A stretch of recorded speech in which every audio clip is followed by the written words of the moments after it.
El capítulo 9 de X-Men 97 no solo nos mostró más pistas hacia un futuro crossover con los Vengadores, sino que además dejó en claro que la llegada de Onslaught como el villano de la segunda temporada es prácticamente un hecho, siendo incluso posible que lo veamos a manera de cliffhanger durante el final de la temporada 1. En este video repasaremos todas esas pistas, junto con otras referencias a los cómics y datos interesantes que se presentaron en el capítulo más reciente.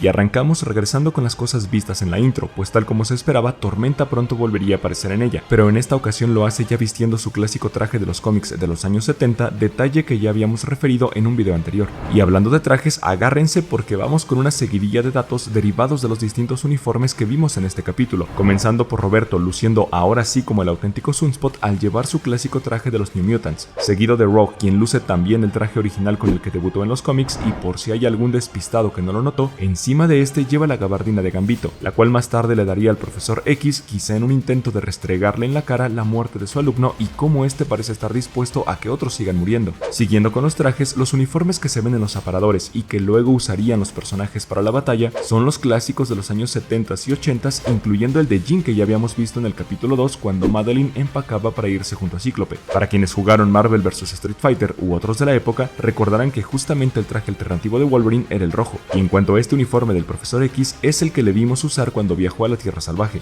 Como dato extra, estos mismos uniformes son los que mostraron los personajes durante el episodio piloto Pride of the X-Men del año 1989, donde el equipo de Xavier invadía el asteroide M. Por supuesto, este piloto fue rechazado, pero fue de ahí que se derivó la posterior serie animada de los X-Men del 92. Y ahora, décadas después, al verlos justamente usar esos trajes invadiendo el mismo asteroide, podemos decir que se cierra un ciclo. Y ya que mencionamos los videojuegos, el traje que lleva Cable es justamente el que usaba en Marvel vs Capcom 2 y que en los cómics utilizaba a mediados de los 90s. Y es justo en este momento cuando llega la venganza, pues cuando Cable cuestiona a Cíclope sobre su traje, ¿voy a ir a una guerra o al circo? La respuesta que su padre le da, ¿y qué esperabas? ¿Spandex negro? Es en alusión a los trajes de las películas live action, donde la misma burla se hizo pero hacia los trajes de los cómics.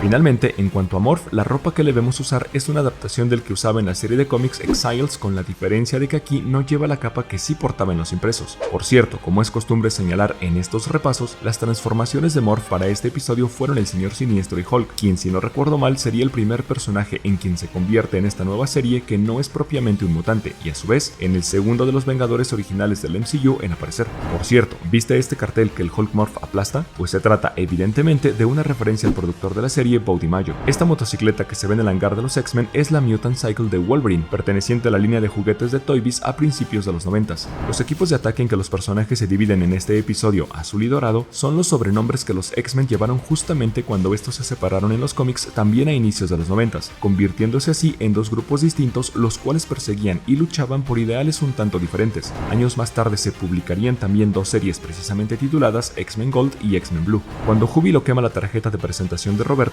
observamos que la dirección de este último es el número 1 de la avenida Claremont. Esto es una referencia a Chris Claremont, quien trabajó como guionista en Uncanny X-Men desde 1975 hasta 1991, periodo en el que convirtió a la serie en una de las más importantes de Marvel, creando el llamado subuniverso mutante, luego de que ésta se encontraba al borde del cierre, por lo que es considerado por muchos como el segundo escritor más importante de la historia de la editorial, tan solo por debajo de Stan Lee. La fortaleza flotante de Magneto es el bien conocido asteroide M, el cual ya habíamos visto en la serie clásica durante la cuarta temporada, específicamente en los episodios 3 y 4 titulados Santuario. En los cómics, este asteroide ha tenido distintas versiones, siendo la primera de estas la que vimos en X-Men Volumen 2, número 1. ¿Se dieron cuenta de lo que estaba hecho el trono de Magneto? Efectivamente, era de piezas del Wild Sentinel, y aunque en esto no hay propiamente una referencia, sí es interesante señalar el simbolismo que hay detrás, pues con esto Magneto deja ver la furia y frustración que siente, además de manifestar que los juegos se acabaron y que va completamente en serio en lo que a su guerra se refiere. Tras la pelea de Siniestro contra Jean, el villano se refiere a Cable de una forma peculiar. Miren quién llegó, mi gusano creado al azar. Esta es la misma manera de llamar lo que utilizó en el episodio 4 cuando Nathan era todavía un bebé. ¿Te gustaría saber por qué eres mi premio mayor? Pequeño gusano creado al azar. Antes de seguir, si te gustan este tipo de videos te invito a que te suscribas, porque claro que habrá muchos de este estilo próximamente y de paso me ayudas a que este canal siga creciendo y podamos llegar prontamente a nuestra meta de 800 suscriptores. Continuamos. Y ahora sí, vamos con las pistas del próximo villano. Ahora sí viene lo chido. ¿Recuerdan la lectura recomendada que dejó Bo Mayo para este final de temporada? Se trataba, entre otras, de Uncanny X-Men número 304, número que forma parte del arco Atracciones Fatales, historia en la que también está incluido X-Men número 25, y en donde vemos esta escena que sí o sí te debe recordar al cierre de este episodio. Y atención, porque los sucesos vistos en este mini arco de 6 números condujeron finalmente a la creación de Onslaught, quien en esencia es una entidad creada por las Conciencias Unidas de Magneto y Xavier, cuya primera aparición formal se dio en X-Men volumen 2 número 53 a mediados de los 90s y quien muy posiblemente se convierta en el villano de la siguiente temporada. De hecho, este momento en donde vemos que luego de que el profesor intenta borrarle la mente a su amigo, lo cual también pasó en Atracciones Fatales, para que luego este le colocara su propio casco y así bloquear sus poderes, podrían ser las bases que en esta serie se coloquen para la posterior creación del villano. Ahora bien, durante su aparición en los cómics, Onslaught aparentemente mató a los Vengadores y a los Cuatro Fantásticos, por lo que la pregunta es si acaso estos grupos de personajes tendrían alguna participación en la serie en caso de que el ente psíquico finalmente sí apareciera, y con lo cual se comenzaría a dar forma al aparente universo animado que pretende crear Disney, donde se ha rumoreado que se traerían de vuelta series como Fantastic Four y Spider-Man de los 90s. Si quieres saber de qué va toda la historia de Atracciones Fatales, te invito a que te pases por las transmisiones en vivo que ya comenzamos a hacer cada miércoles, porque ahí la estaremos leyendo, intentando anticipar qué es lo que veremos luego de esta temporada inicial.